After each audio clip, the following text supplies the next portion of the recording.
you actually put the Gragas top lane, you have a pretty good matchup for Vizicsacsi, but the Rumble can still push in Camille early. And the one benefit that Camille brings, though, is lockdown for Talon. He was running around in these fights quite chaotically, and you can counter, just put him in that Camille ultimate, and then Zven should be able to kite. I personally would like to see this Rumble go to Vizicsacsi. He's played a little bit more the utility role this series. We loved him as a carry, all split long. We're in phase 2 picks and bans. Caitlyn should come out then. Yeah, Ashe locked in and Varus banned. Ooh, Lucian, they want him on the Caitlyn. Okay, they're trying to push him over to Caitlyn. Now, Ashe does have a good lane matchup against Caitlyn. There could be a Xerxe blind pick coming in from Mithy here to just like kind of really secure lane dominance. Seeing as Karma and Lulu are banned, the 2 shielding supports on the other side. The other option is you don't pick support here. You just pick your mid laner because you already know it's Talon. Yeah. And your last pick support for Mithy with things like the Tahm Kench. You can, because Xerxe, while having disengaged, there's a lot of like lingering backline damage. She is very prone to getting caught. There is no forward playing tank either. Everybody's waiting for somebody to make the first move, but if you match Xerxe into this comp, nobody wants to be the first guy to go in here. And that's what they're doing now. They're showing mid laner. They know the matchup. The reason they're not going Cassiopeia here is because of the Gragas and Rumble. Yeah. It is so hard to play this very low mobile mage in the back against these champions. So LeBlanc offers way more mobility, a lot of pick potential on the side of G2. I could honestly see a Thresh pick come out too and just have him reposition in fights with Lanterns if people get, you know, stuck on the Equalizer, need to run away from the Talon. But it's so hard to play that matchup though. It leaves you incredibly squishy. So we do get the Caitlyn, as Krepo mentioned after the AD carry bans. Thresh is What a surprise. Whoa! They're all that 180 carry left. But Thresh is also an option here for Hylissang if he wants to take that one down to bottom lane. But it's actually tricky with this blind support pick for him. They're so afraid of the arrow combination though.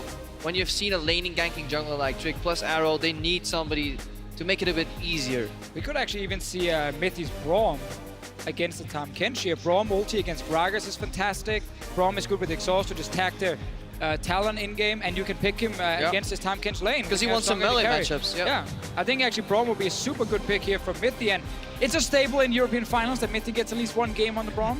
And the amount of projectiles he can influence in a game-deciding manner. He can block Gragas ultis and force them to explode in front of his feet instead of going wide. He can block, potentially, Caitlyn projectile damage in multitude of ways. He can get rid of the Talon engage too by exhaust and stacking concussive blow, so it's a very potent pick. Is locked in, is secured, so G2 seem to once again have answers to the Unicorns team composition. I mean, coming into this, we were kind of writing down missing meta picks for both teams. The list was actually fairly long for Unicorns of Love. The list on the side of G2 was like Gragas top lane, done. That was it. That was the only champion we haven't really seen of like standard meta picks. So they have a massive champion pool like, across multiple lanes, and then that will always give you flexibility in a pick and ban phase. Great co-casting synergy when he says we, and it's actually his list. We not gonna take credit for that one. That was Deficio's list.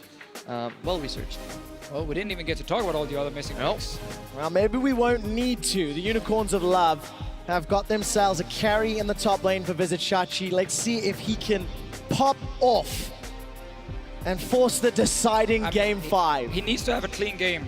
My voice needs to survive as well. Yeah. That's fine. You just stay very quiet until the soft analysis comes in, and we'll do the yellow things. If anybody at home is playing any sort of mini games, let's look at what the win conditions are for both of these 2 teams. A lot of rotations. Where the macro will shine. The coaches shook hands, and so do the mascots. Romain and Lothar, UOL and G2. The Unicorns and the Samurai. Who will win? You guys know how Twitter works. You guys know how the wave works. Let's hope you guys know how to chant, because we're all losing our voices just a little bit. Crowd will cast the last game. It's game 4. Hey, name a more iconic duo.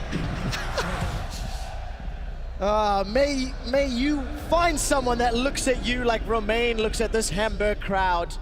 Ladies and gentlemen, PerkZ on the LeBlanc against Exileh on the Talon. That's a matchup I want to watch. Flash teleports for PerkZ in his mid lane. Going to be some side lane pressure that G2 can open up.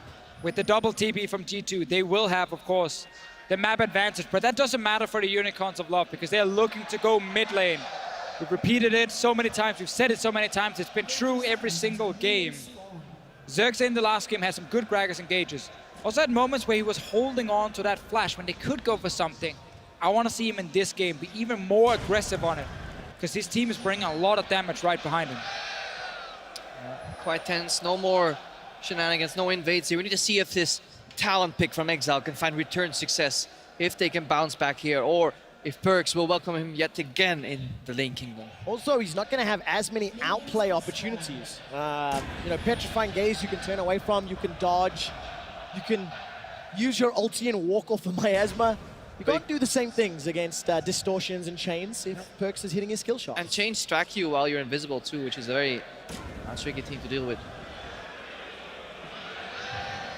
So great to hear the support. Hamburg, thank you for bringing the noise here in the Barclaycard Arena, cheering on the two best teams in Europe.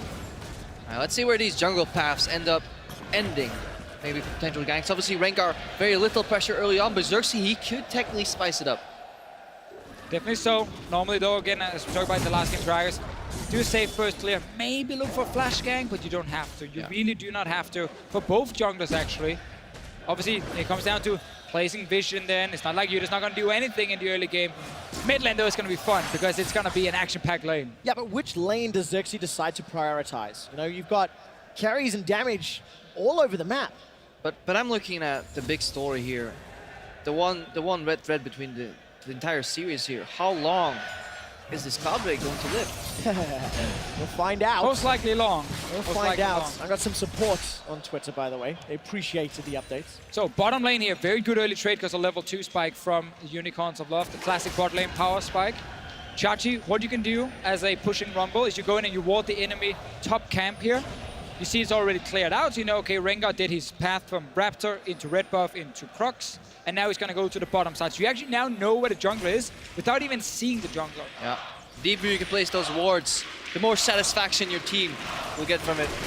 Talked a lot about wards, actually. G2 have been warding a whole lot more than UOL this series. Take a look at those numbers. On average, 12 control wards more per game. And that makes me happy. As a Vision enthusiast, Denial Vision is playing that control ward game.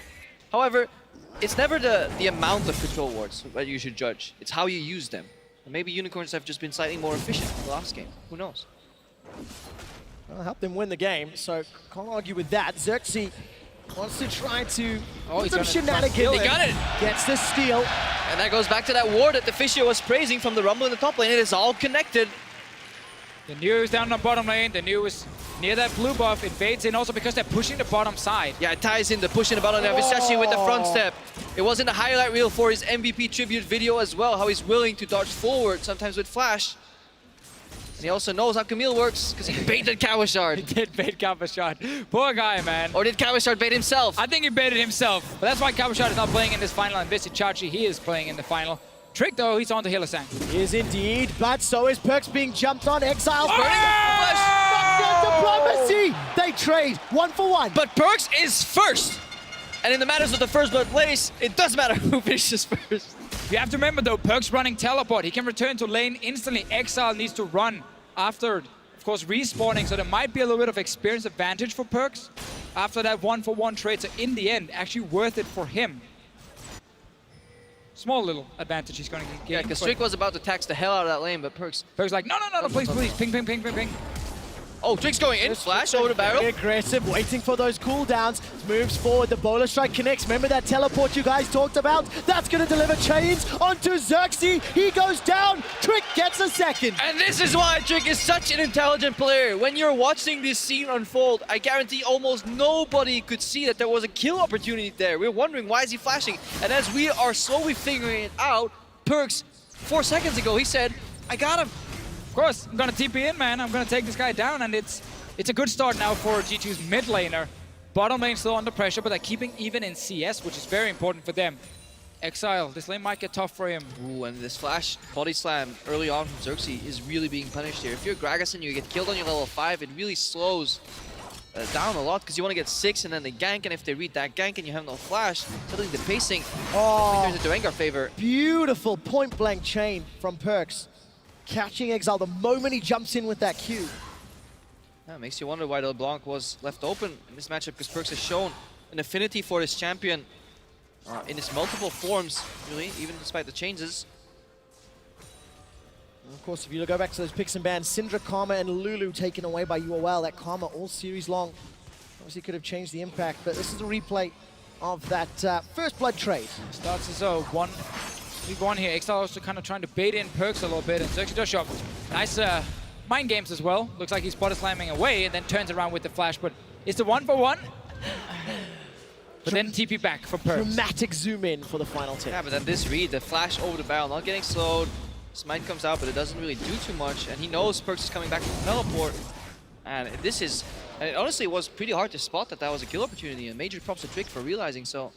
It's a good timing as well, knowing Xerxe's flash was just used before here. So bottom lane now, Zven and Mithy getting a bit more breathing room, also with obviously no flash on the enemy Gragas, not level 6 yet. They don't really need to respect the jungler, and Trick is level 6 already. And they can mimic the style from game 1. We talked about it time and time again, you know, this arrow into combo. Also, this lane spikes incredibly hard on level 6. Despite Tahm Kench being able to kind of mess with your flow and using Devour, you can then stun him and just chain CC and get so much damage out. But I want to see then Unicorn say, okay, if you're going to play bottom side as G2, let's go top lane.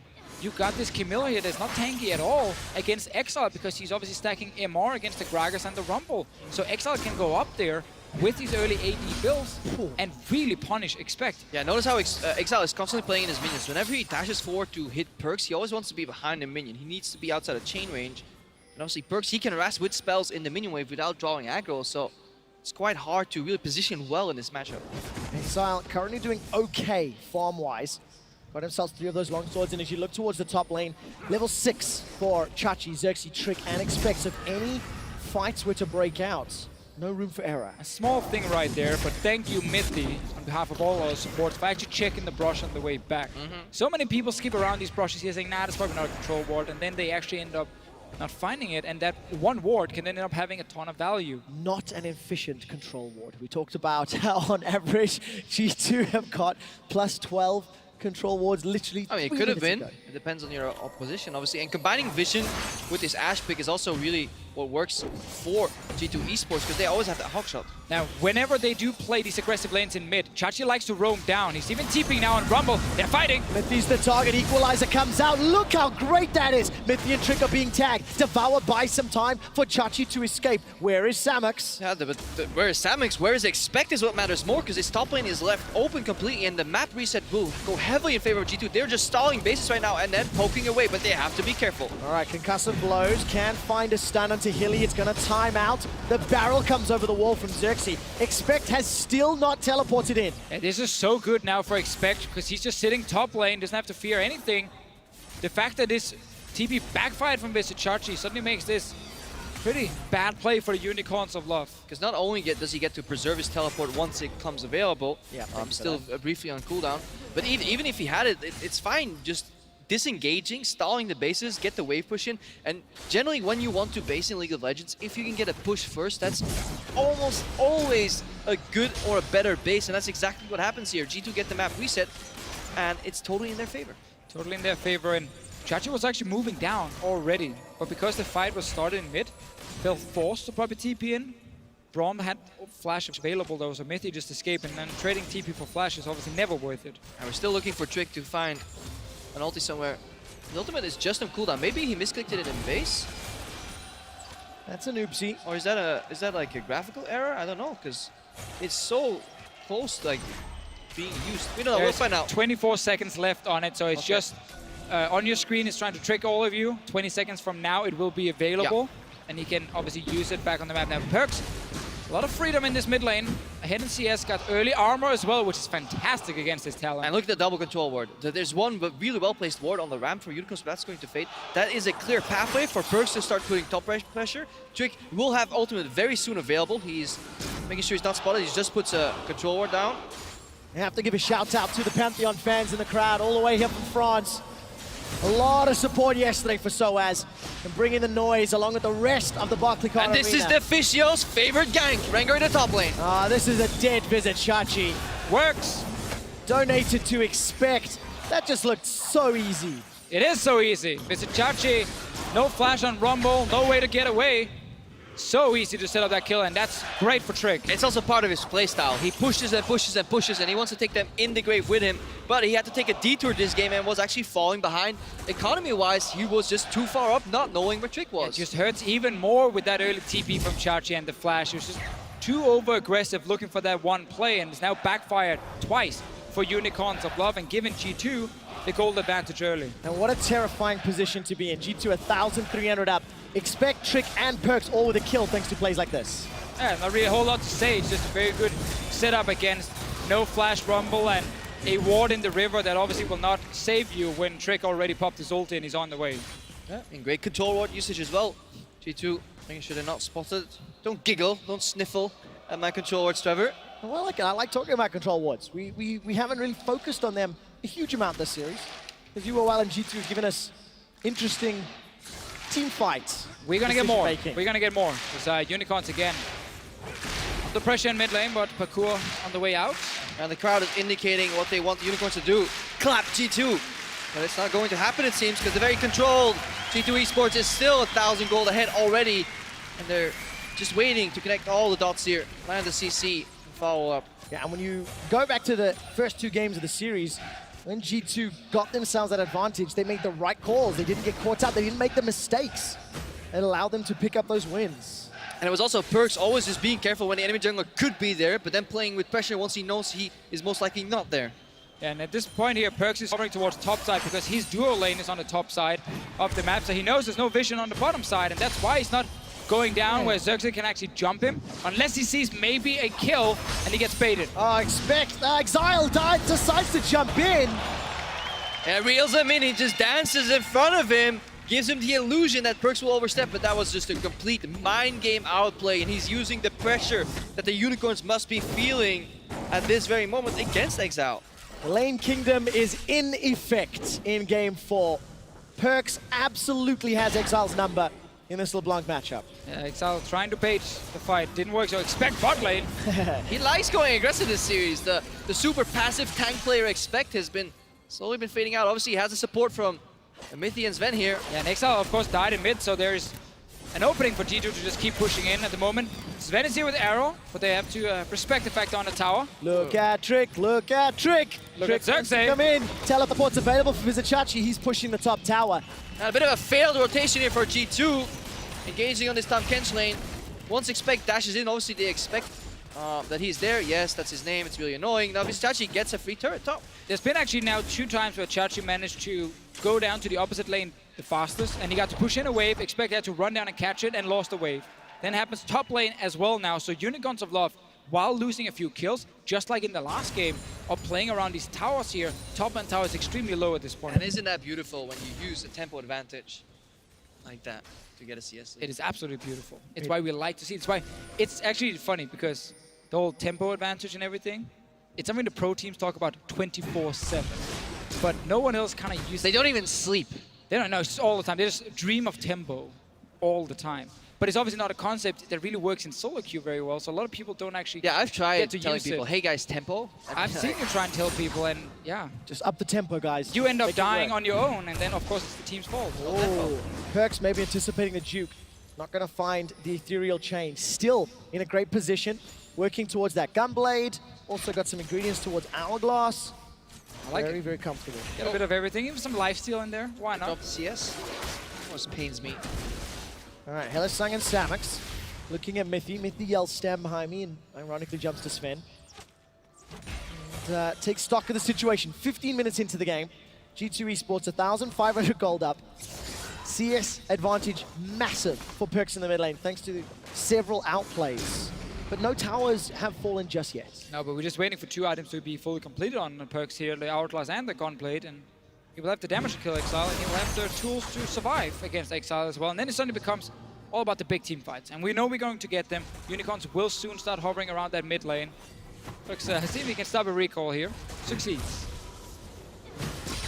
When I look at the minimap, I can see 2 junglers in and around the bottom quadrant. Number of G2 wards, though, inside UOL's side, so they'll be aware of Xerxe's position. They don't engage yet. So what happens next What do UOL or G2 want to do to sort of unlock their two team comps? Like, PerkZ can keep chipping away at the mid lane turret. Obviously, I think G2, they're always happy with a neutral state.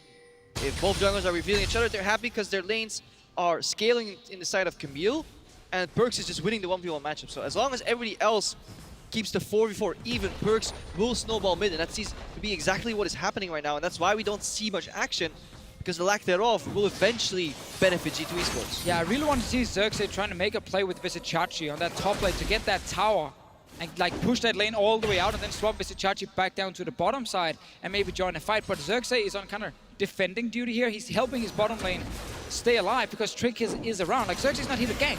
He's here to make sure they can actually push out a lane. Yeah, and this is where you play aggro on one side, passive on the other, and the aggro is in the mid lane. Exileh is dying again! Again! Easy. PerkZ absolutely destroying Exileh. Exileh got 1v1 multiple times in the semi-final. And he actually touches his hair every time he dies. It's like his nervous tick, and he's been touching it quite a bit this game. This PerkZ definitely the better mid laner in this particular matchup. So just like in the semi-final when Exileh would die in lane 1v1 to power Vivo, the other lanes would suddenly pick up all the slack, especially Vizicsacsi up in the top lane. He's the man we're looking at in a game like this. But this tower here, it's so low, but he's not getting any assists, so he can't really just kill it. He's slowly grinding it down. Maybe the minions will help him, or maybe Expect will keep it alive on like 10 HP. Get in there, Chachi! Couple more hits. Vizicsacsi do it! Specs manages to jump in with the hook shot. Tower goes down. Equalizer comes up. Chachi wants to trade. Flashes away from Trick. Gets the tower. Gets the kill. But then gets taken down. Now I call worth it. If I'm Vizicsacsi right here, you get a TP from PerkZ, you get ulti from Trick, and you get that first tower gold for your team. But that is the 4th kill of the game for PerkZ. Yeah, 5 out of 6 kills PerkZ is involved in right now, and it's fine. It is a beneficial trade unless it tips over PerkZ into such a disgusting point that he can start annihilating anybody on the map wherever he so damn pleases, and that may be worrying for the Unicorns. Might get a fight in mid lane. Zven with the arrow. Okay, where's Mithy? He's looking for the Glacial Fissure. Exileh's in trouble. No flash, no Shadow Assault. Hylissang gets tagged by the ECA. Now parkour over the wall and Exileh's escape. PerkZ was slowed down by the exhaust. Shadow Assault comes out. Hylissang is taken down by Zven, and Vizicsacsi teleported in. He's got no equalizer, remember. Double kill to Zven. Why? Why would you join without ulti on Rumble? I don't know, because you're trying to help. Don't help. Just let him die. The guy overextended. It's fine. You lost the support. And it looked so good for a moment then, but PerkZ, that was actually a really tricky flash to pull off. Now Samux is trapping Expect here in the bottom lane. Has to run, he's fine. But again, like, it's so hard to actually distortion back and then flash that wall, because the camera movement involved is very tricky. And now we get to see the first part. Watch him go. He realized the minions won't help him. He has to do it alone. One man, one mission. Vizicsacsi. He loves doing this flash on Rumble. Ah, it's really good. Gets the kill, so then he just forced 3 guys on top side. Summoners, he got the tower, everything. But then this happens in mid. Exileh overstays. Now he needs Hylissang to help him. So Hylissang will obviously sacrifice his own HP to get the Talon out. At this point of view, Unicorns, disengage. You do not need to turn around. But they actually did. Spoiler alert. Vizicsacsi and Hylissang both died. And that allows G2 to get their 8th kill of the game. We're getting up to 20 minutes. Unicorns of Love somehow have to find their way back in. This is a game where Unicorns once again do or die. Match point, championship point. The #1 team in Europe and a flight to Brazil is on the line. Just a flight though. They actually get a hotel room too. I can't make more promises for G2 because they've started doing better. You know, they're looking stronger. IEM made the finals after an interesting playoff, and no records will be broken this game, Trevor. no. My favorite concept in the game. Main problem though for G2 when it comes to international tournament, Trevor, now you talked about it, it's always been the best of ones. Yeah.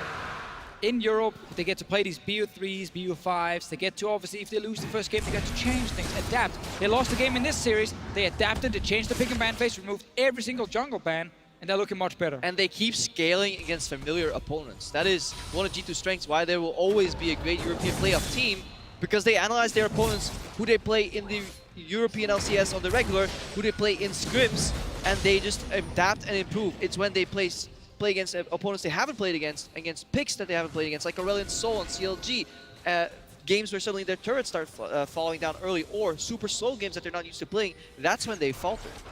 So Rito, please make it BO3s. G2 will succeed. Well, G2 are currently succeeding in the final. Equalizer gets thrown down by Vizicsacsi. Samux is up on the front line. Look at that unbreakable shield from Mithy doing a lot of work. Optimistic, and it fails. Yeah, they're stalling the 5 because that leaves the side lanes empty here. Expect isn't even pushing onwards because the Tahm Kench defensive rotation comes out right now. Abyssal Void is used because, again, it is all about perks. Yeah, now, as we know, G2 scouted this playstyle. They talked about it before the game. We've seen it in the game. They know it's a 5-man mid lane from Unicorns of Love, and they play defensive and they win the side lanes. That's always the answer. When Unicorns are behind in the split push, they try and hard engage. The hard engage in this comp is only Xerxe, but it was Vizicsacsi with ulti who tried to engage. Oh, needs to be Gragas. Damage. Vizicsacsi's down. Just so easily secured by G2. You know, you talked about PerkZ. He's 2,500 gold up over Exileh. Approaching Flame Horizon. Unbreakable blocks a lot of projectile spin. Gets dropped down by an explosive cast. It's a reply kill. Oh, the trade! Here comes Expect. They swap places. The hook shot doesn't find a target. PerkZ though. And PerkZ wants to find Samux. Samux gets devoured, distorts back to his original position. Xerxe gets locked in place, but G2 maintain the lead. Yeah, but it still was one of those flanks that Unicorns were so known for, constantly reappearing in that mid lane. They had to use Tahm Kench ultimate defensively to the top lane, so at least fighting back. But you see just how prepared G2 are and how willing they're still to fight, even if they lose one of their key members. And I want to turn the attention to UOL just a little bit because they are trying to fight their way back into this matchup. They were the underdogs in the final. And yes, this is the best UOL that we've seen in 5 splits since their debut, since they made finals against Fnatic. But there is still room to grow. There is still things for this team to learn. Champion pools is one of those things that was a big deciding factor. You've seen it play out throughout the series. Yeah, and while it's the best Unicorns of Love we've ever seen, it's also the best G2 eSports we've ever seen. Like this split, more infrastructure, kept the same lineup from last year, and they said, you know what, we're just gonna practice, and then we're gonna go to another international tournament, and we're gonna show how good we actually are. Fight up here, though. Decent sidesteps by Exileh. Teleports coming down from Vizicsacsi. Oh, he stops him. All over the wall. Expect body blocks. Vizicsacsi throws down the equalizer. Does the Vizicsacsi flash, but PerkZ will not fall prey. Expect gets the passive shield. Survives! He lives! Survives! Oh, he's alive in the end. Chachi did get hit by the chains despite him trying to flash. So close when it comes to trading kills. Zven died in mid lane though. So he got picked off, but both these top laners did such an excellent job keeping their flashes in the key moment. Now Hylissang, again, he has to use that Abyssal Void defensively. When the Unicorns were winning in the split and having such a great performance, he was using that offensively, constantly appearing where they did not expect him. PerkZ, distortion warding. Checking.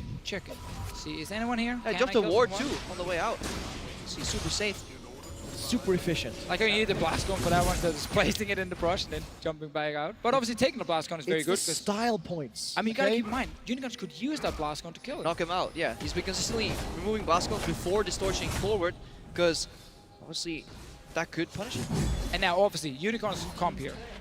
Do you have tools to deal with things like LeBlanc in a team fight? You have the Tahm Kench to help you. But the split push is so hard now because you have this TP LeBlanc always pushing one side, the TP Camille always pushing the other one. So the group mid is once again the call for Unicorns of Love. But as we said earlier, hard engage is only Xerxe, and he's holding on to the flash still. He needs to use it aggressively. He needs to use it often to actually start fights. So Expect goes in. No teleports available for anybody when we jump out of this one. The body block was so great. In the end, yeah, because Exileh with the TP thinks, okay, let's chase and kill him. Gets blocked. Could have waited definitely for Chachi to actually complete the teleport, and this 2v2 would have gone completely different. Exileh is probably feeling a lot of pressure on him after dying so many times, and he's making some mistakes that are costing his team a lot in this 4th game. Yeah, that's when you rub your face. That's when you know it was so close. I wonder if Expect even knew about the passive coming, and this is Zven. Kind of getting caught out here. Let's see. So they're kiting. Yeah, this is Hylissang with a good flash forward. Zven no flash. Now let's see whether or not that comes to hurt. It already happened, guys. It's already happened, and G2 is still winning. Yeah, 6,000 gold nearly up. The G2 army definitely in a numbers disadvantage here in Hamburg.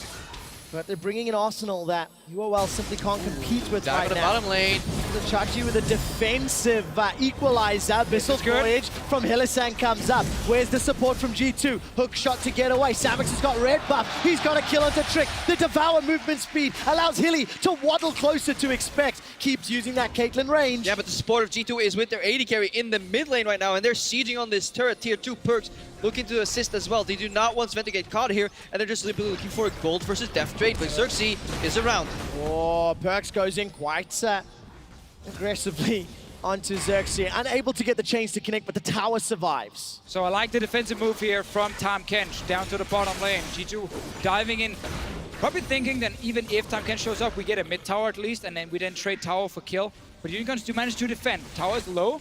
Mid lane tower here is open for them. Chachi flanking, no ulti. No ulti available. PerkZ, however, jumps on the back line. The chains lock down Hilly, so does the Ashe arrow. Xerxe spat out for safety. The double destruction. Exhaust comes down. PerkZ is down. PerkZ is down. Samux now turns around. He's got double buffs. What is the call? You have to remember with the new LeBlanc here, it's not about the distortion AoE damage. No. It's jump in, hit one target, jump back.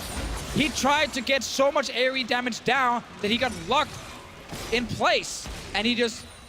They got annihilated. What? There just wasn't enough damage here for the G2 to make a play as they were aiming for. They were playing it super signature G style, super slow here. This is where it all started. Vizicsacsi, it is the Zonias that buys just enough time for this entire play to work. Yeah, but now the call for G2 is, okay guys, they're 3-man bot lane, rush the mid tower, see if you can just trade that for a kill, and then it would have been a good trade for G2. Problem is, minions are really slow. They are very slow, you can't really speed them up that easily. This is the mid lane flank from Chachi, but he doesn't have ulti, so it's not really a threat. Then look at PerkZ here. Old LeBlanc, this would have been a fantastic use of distortion. New LeBlanc, that's not where your damage comes from. Yeah, they could have just focused frontline Vizicsacsi like they usually would do in a safe range. That is the benefit of G2's teamfighting style this entire series. They just hit the frontline out of range, and they play a much more efficient style. This was over-eager hubris from PerkZ. Samux in the last game on Lucian, he went off 7-1-7. He's been kick-started this time around. It's 27 minutes in, guys. It's a 5,000 gold lead for G2, which is still substantial. Yeah. But Unicorns are showing they can still win team fights as long as they can keep Samux alive and relevant. Again, it is that pure team fight come from the Unicorns of Love. It's how they want to try and win the game. Chachi is just trying to defend. Exileh, looking for a potential pick here. Has to be careful though. Exile's going to parkour over the wall. The engage from Trick. Exileh gets caught out by the bowler strike. Samux and Hilly down on the bottom half of your map. Expectus won the duel in the bottom lane. Kill Chachi, will take the tower. Expects Camille has been very good this series here. This guy deserves, you know, a lot of credit. The guy everyone criticized last year as well. Yeah, but now he's been picking up the slack. Always put in position of the weakest member of G2, but that doesn't inherently make him weak. And right now there's actually Baron pressure for G2 because they have bot lane pushing, they have expect basing. He's undoubtedly looking to use a teleport in the 15-second window here that Vizicsacsi is still dead.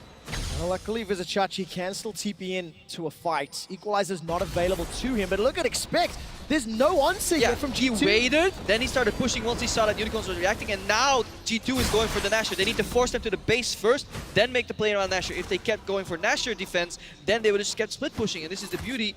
Technically, G2 could have done Baron here, that's why Xerxe is so afraid face checking. I mean, this playoffs, G2 have just fully unlocked Expect. He's played carries after carries, Camille so many times, and G2 are playing the map extremely effectively. Look at the pressure they're applying around Baron, trying to force UOL's hand to come to them. Might need the same kind of fight we saw last game for Unicorns to win, where it's G2 starting a Baron, then getting caught a bit out of position by Xerxe on the Gragas, but G2 probably learned from that game. They normally have really good Baron setups. They're not really good at understanding, you know, when is it too risky. Yeah. That was one of the problems they had last year, but it would cost them games. Now that we see this one-on-one down the bottom lane, expect nice little thing in the end. He stays with the hook shot on the wall, reactivates it once Hourglass is gone, gets the kill. But yeah, as I said before, last year they lost games due to Baron setups. They lost games because they panicked. Yeah, and their Baron. in-moment shot calling for Barons isn't the greatest either. When they have to toss and turn around and really shake it up its head, when they have everything planned out, G2, fantastic team. But it's when suddenly convention gets challenged is when they struggle. We have seen very few poor Barons for them this split. They've been much better at actually doing that, and it's good to see them really improving certain things. Right now, 4 people in the mid lane, so G2 want to hold. They say passive mindset mid, wait for pressure bump. That is their goal right now, and the Unicorns, obviously, they want to punish that. And well, as we see, Trick right now is on Krux. This is something that is so inherent to his style. when a lot of teams are under pressure, they kind of just turtle up. But Trick will always be clearing his camps consistently throughout the game, looking for maximizing the gains. Look at the minimap. There are no jungle camps available for G2, and I can count 1, 2, 3 of them available for UOL. Of course, they were sieging the mid lane, unable to clear out the jungle at the time. But they're still behind, still trailing the defending champions. And just like in the series against Misfits from Unicorns of Love, as we said earlier, when Exileh fell behind, it was everyone else who picked up all the slack here. Exileh just needs to honestly make sure he doesn't die in a side lane, because Samux is now sitting on 3 items on this Caitlyn here. Gragas is fairly strong at this point. Unicorns of Love need to win fights through the AD carry, not the mid laner. Important Skull Crab here, because we see the bot lane pressure funneled over, so Expect pushes bot, he goes mid, which means that the remaining 4 members of G2 can play topside around the Nashor. Having some vision there with the Skull Crab slows it down. Now Expect obviously goes back to bottom line, because he wants to punish Vizicsacsi for trying to push out. Exileh on the way though, so Expect he knows he can't really overextend. Well, go for it anyway. Did not anticipate the engage. Now Xerxe running away. Throws down the Hextech ultimatum. Shadow Assault as well on the minimap. G2 are making their way to Baron. Electro Harpoon misses. The minions body block, but the Wraith does not. But this Baron here is frisky because Xerxe has teleport. There's no mountain drakes, it's just clouds. This simply means that Unicorns can stop G2 very easily and they get a kill bot lane. Yeah, and G2 is a team that will never seemingly go for a 50-50, so it just was a fake out. Expect overextending, and when you have just this... when we praised him, you know, he knows. He knows. Go aggressive. Oh, he jumps back in. Hylissang's not going to get caught out by those chain sticks. He's body slammed over the wall. Still got flash available to him and that explosive cask, and Hilly's going to get access to the Abyssal Voyage. Used it defensively earlier. Now, a team that is willing to go for 50-50s and is actually a perennial Baron stealing team is the Unicorns of Love here, and they're looking to do something, but they have no Rumble ultimate, and they're facing a very organized G2 eSports. G2 are trying to flank. PerkZ comes in with a double distort combo. Mithy's all the way up forward. Look at Samux! PerkZ has almost insta-gibbed him. Hylissang's going to need to devour Samux in a second. They've got PerkZ, but it's at the cost of Xerxe. Now UOL are running for their lives. Teleport behind him, Expect it's on the way, full HP. Hextech ultimatum is available. He's going to look for a target. The hook shot. Oh, look at that! The tactical sweep picks up 1. Precision protocol makes it a double. Expect's not done. Samux is running for his life. He gets shut down. Trick gets 1 more, and the Hylissang will be the last standing member for UOL. Expect will get him down eventually, but this now means the Hit him! No! He escapes! He runs! Run with him! Don't! But look at the mid lane, guys! Look at the mid lane! Oh, look at this battle! Support versus support! Support on combat! That one is dying! Who will win? No! Expect that's not fair! Fatality! G2 eSports! They still get the inhib. They will get the Baron. Unicorns of Love, they had no Rumble ulti. There was TP on Expect. Them rushing that Baron ended up costing them so much. And that is what they do. They don't play with 50% of the chips in the pot. 70-80 goes in if it wins. Or if it pays out, they pay out big. But if it fails, G2 may hit the final nail in the coffin here. If there was ever a UOL style call, that could have just been it. Yeah, they go down in the same way as they usually try to win. So, at this point here, if you're Unicorns, you know you have to fight. You can't just finish the Baron, so at least turn at the same time. Well, I guess you could try, but that probably means you all die at the same time. So they don't manage to turn at the same time here. Xerxe goes in. PerkZ flanks from the back and dies. Now, the front line of Unicorns dropping. And Samux also out of the fight because he's so scared of what's going on out there. Good devour. But honestly, it was a great engage though from Xerxe. Body slam flash catching 2, but it's his teleport. This was exactly what they were trying to avoid here. Also with PerkZ flank, getting so much damage on Samux. Started the whole thing for G2, and then even though it was a good engage from Xerxe, it was a very good flank from the LeBlanc. And a good game overall for PerkZ. Really good Zonias there as well, just buying time solo in the backline. He can jump around. He is becoming quite the menace here. Now he's under pressure from Exileh. All right, is there any support? Exileh fancies his chances, parkouring forward. PerkZ is the one that's actually losing this trade. Abyssal Voyage from Hylissang. And jukes the observers even. Yeah, no blast cone available, so PerkZ needs to flash over the wall. Cost of an Abyssal Voyage, but look at G2 with Baron with a 10,000 gold lead. They've already got an inhibitor in the middle lane. They're taking a second inhibitor in the bottom lane. G2, the army has come, and they just need one final push. Yeah, and they play as a unit. When you aggress up to one side, he folds, he yields, and the remaining part of the squad then puts cross-map pressure, going for the inhib, and they're fighting against the Unicorn's aggressive style of just commit onto one lane super hard and get the kill with the necessary patience. Getting that Baron meant everything for G2 Esports. Unicorns suddenly can't push anywhere. Unicorns can't force any fights right now. It's every lane getting pushed in, either super minions or champions. And last game we saw G2 kind of falter here. They were pushing it a bit too deep. Actually, the second game it was not waiting for all the minions right now. How about Poise? Vizicsacsi under pressure again. Yeah, he's got that hourglass if it's needed, and it might just be Baron empowered minions starting to hammer away. Xerxe just body slams the supers to buy some time.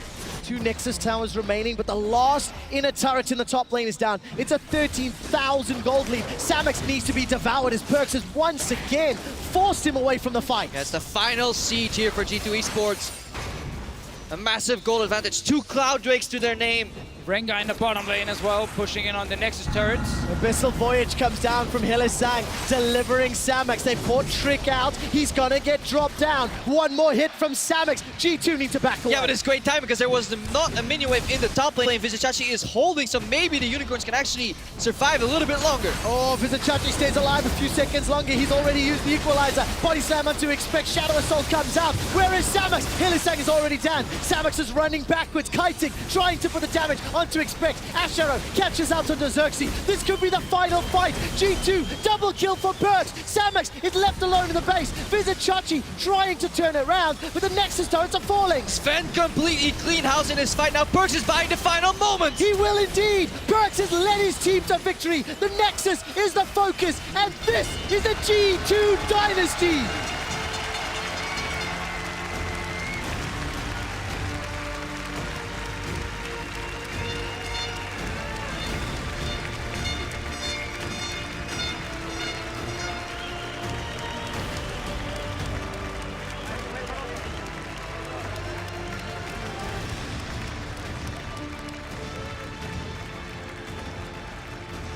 G2 Esports take the series 3-1.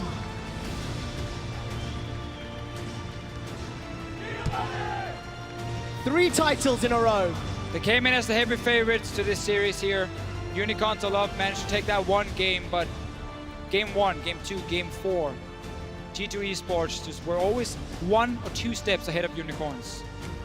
And they came prepared, both in pick and ban and in game. Yes, they may falter, but in a best-of series, they always domestically fight their way back. G2 Esports, once again, the three-peats.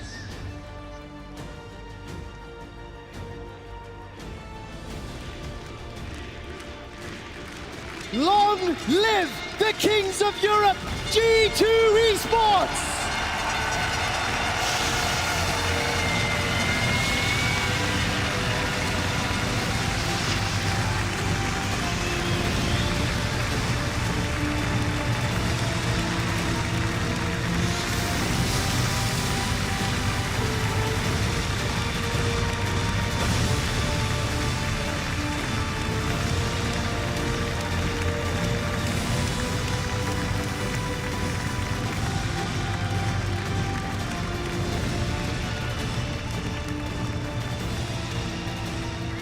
G2 defend their title against the strongest opposition that Europe could muster.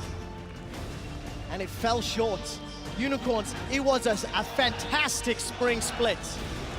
The crowd behind UOL the entire time. But it doesn't matter whether the crowd or the fans are behind them. They have to bend the knee to the king. I mean, we heard it in the end. People were cheering for G2 because Yes. you need to accept that these guys are a fantastic team. They're dominating in Europe. They will represent us again at MSI, and they talk so much about showing how good they are. And they Deeming themselves. They understand League of Legends when it comes to skirmish, team fights, rotations, macro. They have the full package. Mithy had some strong words in the Berlin studio, saying to fans, believe in us, give us a chance. Now G2, you have your chance to prove your worth, to earn the respect of Europe, much like UOL has today. And they can be happy with their split. Obviously, they're building up quite the foundation here, both culture, in team, in fandom. And it has been a successful split for the Unicorns as well. It's an organization investing in European talent, young talent as well. They're not going for the big transfers. Xerxe came from Turkey, and it's been a fantastic addition, obviously. It's a new team in Unicorns of Love. 3 new players to the squad. The returning favorites, Vizicsacsi and Hylissang. Defending themselves, don't fall in the confetti. Yeah, Youngbug, don't fall on the confetti. It is quite slippery, guys. Do not fall on the confetti. We need you in Brazil. Be careful. Well, Mithy always went down. Almost. Yeah. So I'm happy to see G2 now getting better and better and better. Showing improvements, coming into a game like this, adapting well. They said this would be the hardest final they've played, and they managed to take it 3-1. And PerkZ is really savoring this moment, about to show his confetti mechanics. Does not fall. Fantastic. And they can celebrate with another title. The Lane Kingdom in game 4, 7-3-6 for PerkZ and that LeBlanc. He dominated Exileh. And he dominated the map, allowing Expecto pressure, allowing G2, you know what, allowing G2 to do G2 things. Win the game through very good macro and also being able to fight. That is just the key thing. They can team fight. They can play the rotation game. They're not stuck just playing only one style. And this is the payoff for a lot of hard work. These guys are constantly looking to improve themselves, refine their gameplay, and stay at the top. Because you don't just come out a challenger and then start winning all these consecutive splits in a row in the way they did. Because everybody else is trying to do the same thing. They just do it better. This is the 9th European LCS split. There have been 3 teams to hoist that trophy. G2 is building a legacy that is encroaching on Fanatics. Now G2 need to show up at the same international level as the former Kings of Europe. You can see the team on the floor right now, setting up for the winners interview. Xerxe will be doing a